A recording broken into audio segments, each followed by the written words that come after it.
Seguimos aquí en Poder y Dinero, gracias por acompañarnos. Estamos entrevistando a Miguel Ángel Toma, ex secretario de Inteligencia, ex ministro de Interior, ex legislador en la Argentina, uno de los principales especialistas en el tema AMIA, conoce muchísimo del terrorismo internacional. Gracias, Miguel Ángel, por estar ahí con nosotros. Fabián.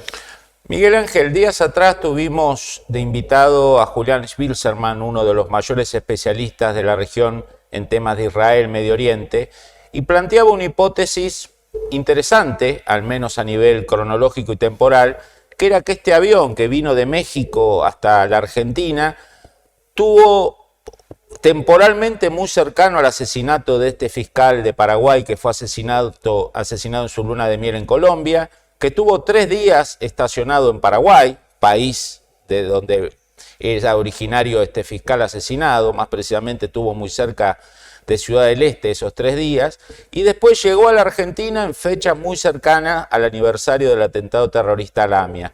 ¿Qué opina de esa hipótesis de Julián? Creo en las casualidades, ¿no? Me parece que hay una concomitancia, una superposición de fechas que es llamativa.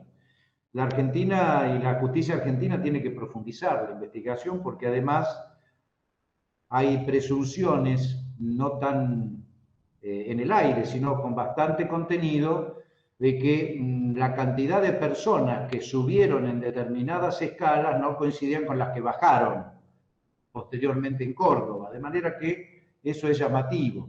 Es llamativo también el silencio del gobierno argentino, esto yo lo quiero remarcar. Si no hubiera sido porque Uruguay le impide el ingreso a su espacio aéreo, ese avión hubiera pasado desapercibido, es decir, no se hubiera dado ninguna noticia ni se hubiera conocido. Y cuando se conoció lo primero, trató de minimizarlo y finalmente fue una organización civil, la DAIA, la que hace la denuncia para que intervenga la justicia, no fue una denuncia del propio gobierno. O sea, esto es muy llamativo. Después nos llegamos a enterar que hubo varios vuelos previos, ¿sí? De Conviasa, que es la empresa venezolana que les da cobertura, que fueron a Córdoba. Llamativo todo esto. Después voy a dar mi opinión acerca de qué es lo que busca Irán.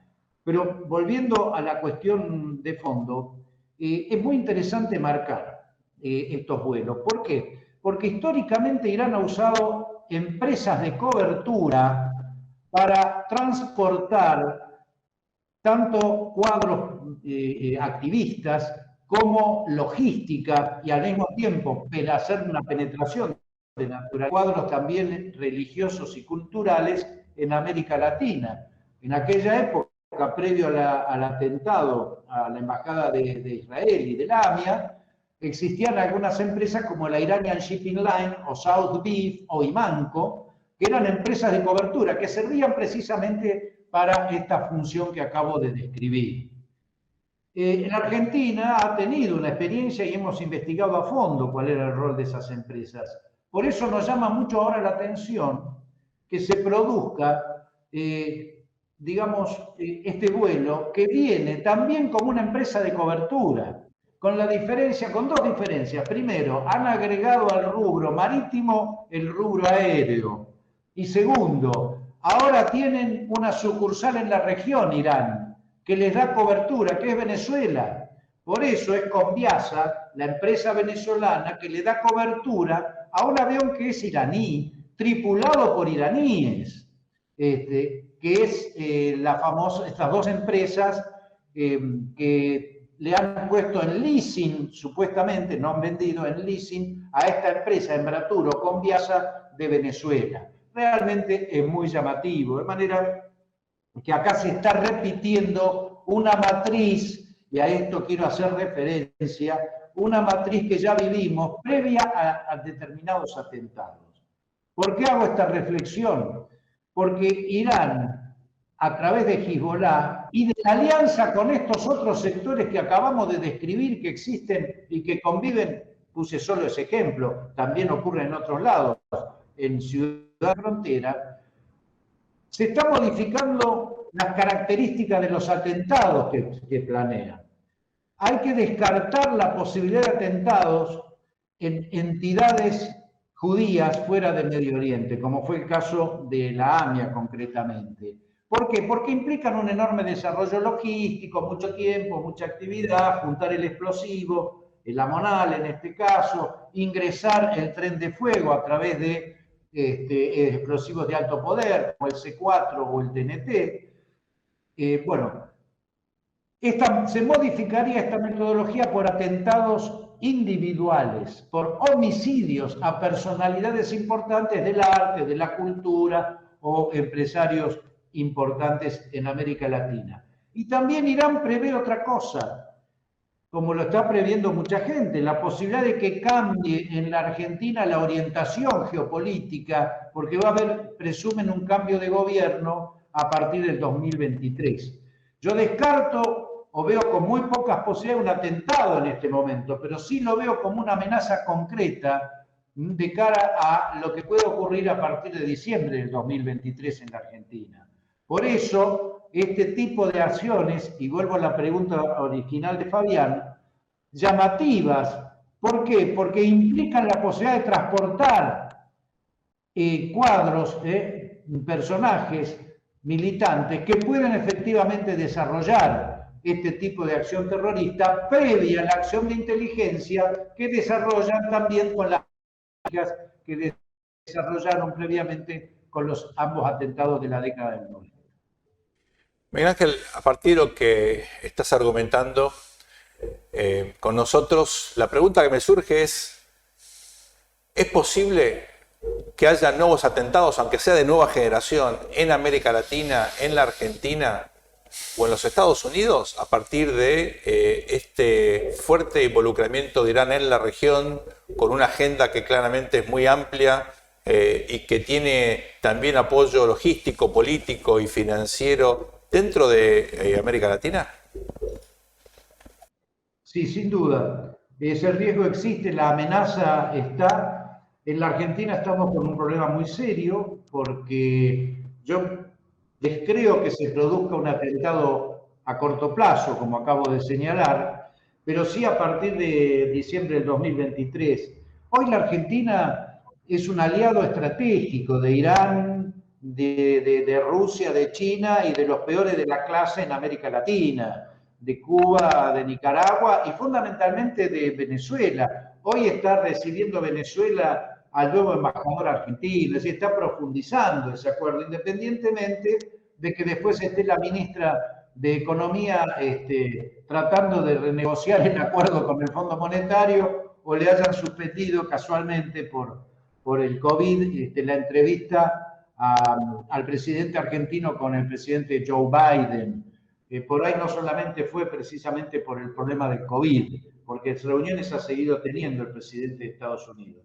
De todos modos, yo reitero el riesgo por el realineamiento, lo descarto a corto plazo, pero no lo descarto a posteriori, primer punto. Y segundo punto, la amenaza es cada vez más grave porque se han desmontado en la Argentina los servicios de inteligencia. La destrucción sistemática que se ha hecho de la estructura de inteligencia en la Argentina nos deja en un estado muy fuerte de inermidad. Piensen ustedes que la inteligencia argentina ha tenido al menos dos situaciones muy graves. Una, cuando desde la intervención de Cristina Camaño se le paga a los agentes de inteligencia a través de una cuenta bancaria, con lo cual tuvieron que establecer y poner en superficie su identidad y saber cuánto cobran, datos personales, domicilios, etcétera, porque es la gestión normal que hay que hacer para abrir una cuenta sueldo en cualquier banco. Y la segunda, gravísima, fue cuando un juez, investigando supuestas acciones de inteligencia ilegal de parte del gobierno anterior, le envía el libro de movimientos de la AFI sin testar. Y esto pone en superficie la totalidad de los agentes, los objetivos, las fuentes, las metodologías de trabajo, las prioridades de los objetivos de la estructura de inteligencia. Con lo cual, les pongo un ejemplo. El oficial de inteligencia que tenía la Argentina en el Líbano desde hacía muchísimos años, un hombre especializado en Hezbollah, tuvo que salir volando del Líbano y venir a la Argentina porque había sido puesto su nombre en superficie. Es decir, hoy no tenemos una estructura de inteligencia que sea capaz de prevenir y neutralizar este tipo de amenazas como sí la teníamos en épocas anteriores. El kirchnerismo ha destruido la inteligencia argentina. Consecuentemente, el cambio de metodología, la posibilidad de ahora de entrar cuadros y militantes terroristas por vía aérea, como acabamos de señalar, más la ausencia de una estructura de inteligencia capaz de prevenir y de neutralizar este tipo de atentados, nos coloca en un serio riesgo cada vez creciente. Miguel Ángel, usted hablaba de la nueva metodología de buscar blancos individuales, asesinatos. De hecho, la inteligencia israelí y de Turquía ha desbaratado varios intentos de asesinatos de turistas o de dirigentes sociales y políticos de Israel en Turquía y en la región. Recientemente se conoció un listado de personas, incluyendo argentinos, incluyendo periodistas como George Chaya, que estaban en una lista de eventuales blancos para asesinatos puntuales. ¿Usted cree que esa lista es parte de esta nueva metodología? Sí, sin duda, sin duda. Si tuviéramos una inteligencia adecuada, ya estaría tratando de buscar más nombres, ¿no?, que pueden estar en una eventual lista de blancos. De todos modos, cuidado, en la Argentina hay 3 fatuas ya emitidas con ocasión de la investigación del atentado a la AMIA, ¿no? Una era la del juez Juan José Galeano, la segunda era la de Alberto Nisman, la tercera es la mía. De manera que, evidentemente, ya una se cumplió. Nisman está muerto. George Chaya apareció en ese listado, por suerte, hubo una alerta de un servicio externo, de un servicio colateral. La Argentina, lamentablemente, como decíamos, ya no tiene una inteligencia confiable, en todo caso tiene una inteligencia militante, alineada precisamente contra los que en el futuro nos pueden agredir. Por lo tanto, yo no descarto el riesgo y la existencia de un listado. George Chaya fue quizás la punta del iceberg. Me gustaría saber qué es lo que hay debajo del agua. Muchas gracias, Miguel Ángel, por tu participación en este programa. Un placer tenerte, muy importante para nosotros y para la audiencia. Quédense aquí en Poder y Dinero. En un ratito estamos con ustedes.